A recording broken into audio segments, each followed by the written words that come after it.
Citizens of the Bahamas. ZNS Network presents The Bahamas Tonight. This is The Bahamas Tonight National Report. It's good to have you along this Tuesday. I'm Shenique Miller. We could have that Boundaries report possibly by year's end. As the country prepares for the upcoming general election, a critical part of the process will be a review of the 41 constituencies across the Bahamas. The 5-member Constituencies Commission has met twice, and it is pushing to present a report by the end of the year. Betty Thompson-Moss sat down with the Commission's chairman today to get an overview of the process. Quite a bit will be hinging on a report from the Boundaries Commission. A cut or a decrease in the constituencies could affect the number of parliamentary seats in the House. The final and essential work of the Parliamentary Registration Department also rely heavily on this report. While it may not be mandatory for the Commission to make changes, Chairman the Honourable Alvin says the group must review the number of constituencies, the boundaries of those areas, and the equity of voters in those communities. As it now stands, there are up to 5,000 voters in some areas compared to about 3,000 in others. Of course, the Commission would want to look at that, would want to review, because it's just glaring. If the Constitution said that we ought to seek equity in seats, then that's something that we would have to look at.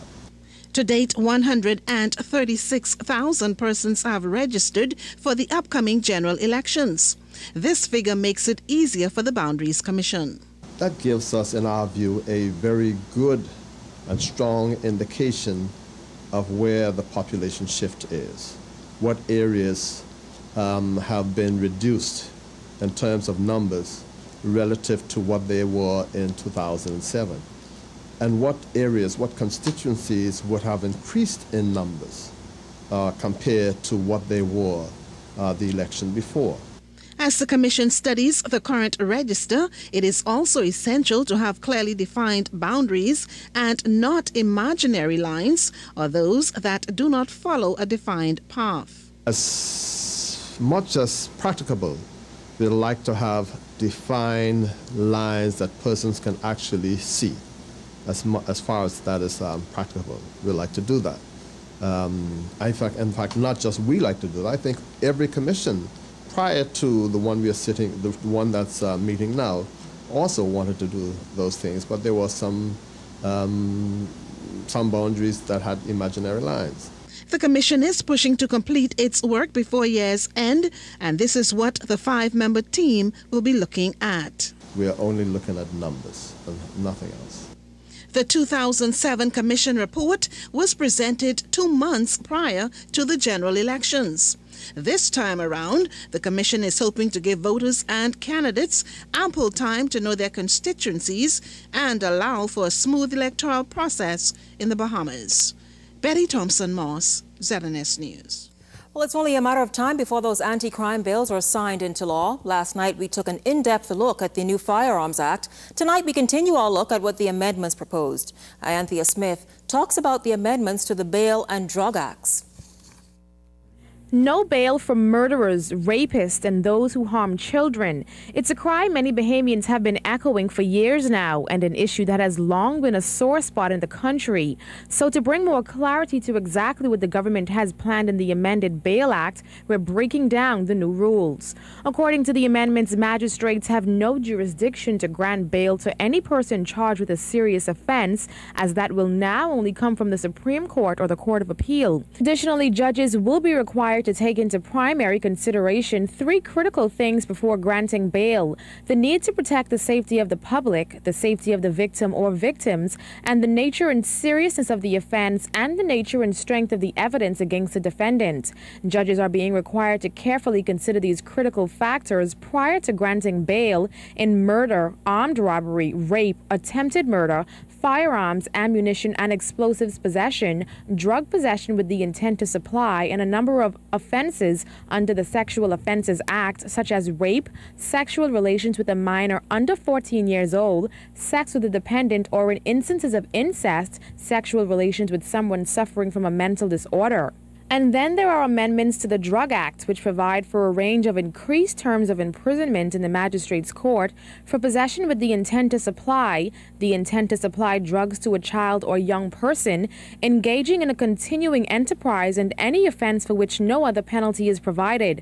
Prison terms now come to ranges of 4 to 7 years and 5 to 7 years for the said offenses.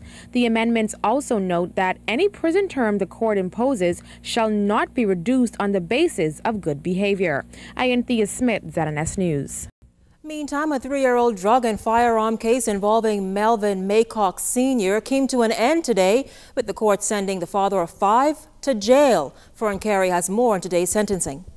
It didn't take long for Deputy Chief Magistrate Carey Bethel to find Melvin Maycock Sr. guilty on 3 counts of possession of an unlicensed firearm, 4 counts of possession of ammunition, and 1 count of possession of dangerous drugs with intent to supply. The charges stem back to 2008 when DEU officers discovered over $1 million worth of marijuana, including firearms and ammunition, and over $100,000 in an apartment on Marine Drive, West Bay Street. Police arrested Maycock in connection with the find during a high-speed car chase a month later. During that time, authorities were also looking for the father of 5 in connection with an extradition case, which is still pending in the United States. According to court evidence, a forensic expert linked Maycock to the drug and ammunition in the West Bay Street apartment after matching his fingerprint to one lifted from a food sealer machine found in the apartment. Court evidence also showed that authorities confiscated a Bible belonging to Maycock and his wife, along with his Rolex watch, an expired passport belonging to Carrington Knowles, rent receipts, and baby food. During the trial, Maycock's 2 witnesses testified that he could not have been involved in the matter because he lived in Ragged Island and worked daily as a fisherman. But the court was not swayed. During Tuesday's proceedings, presiding Magistrate Carey Bethel indicated that the evidence against Maycock is abundant. She noted that over 1,000 pounds of drugs in carefully sealed packages were found in the apartment. The court also acknowledged, however, that Maycock could not have acted alone. You may recall that his alleged accomplice, Carrington Knowles, was acquitted earlier after the court ruled that there was not enough evidence against him. Maycock's girlfriend, Danella Nixon, was also arraigned in connection with the crime. Her case is still pending. Maycock has another case pending before the magistrate court. He's also served 2 years in prison on a conspiracy charge. He appeared calm as Magistrate Bethel sentenced him to 3 calendar years in prison after taking in consideration time served. His sentence started immediately after his court appearance. But that sentence is not sitting well with Maycock's legal team. They say they will appeal that ruling, and those papers will be filed this afternoon. Fern Carey, ZNS News.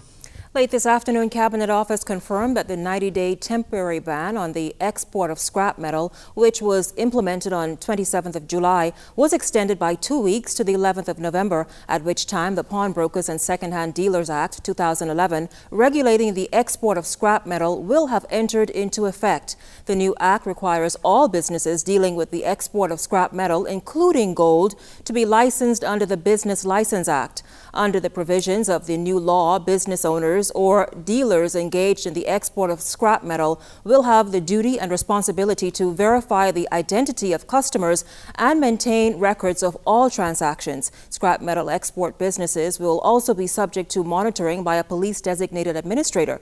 Additionally, the law vests the police with a range of powers of entry of production of records and for the seizure and forfeiture of articles included in the inventories of scrap metal businesses. The law also specifically prohibits a pawnbroker or second-hand dealer from dealing or trading in firearms or any other prohibited and/or illegal substances.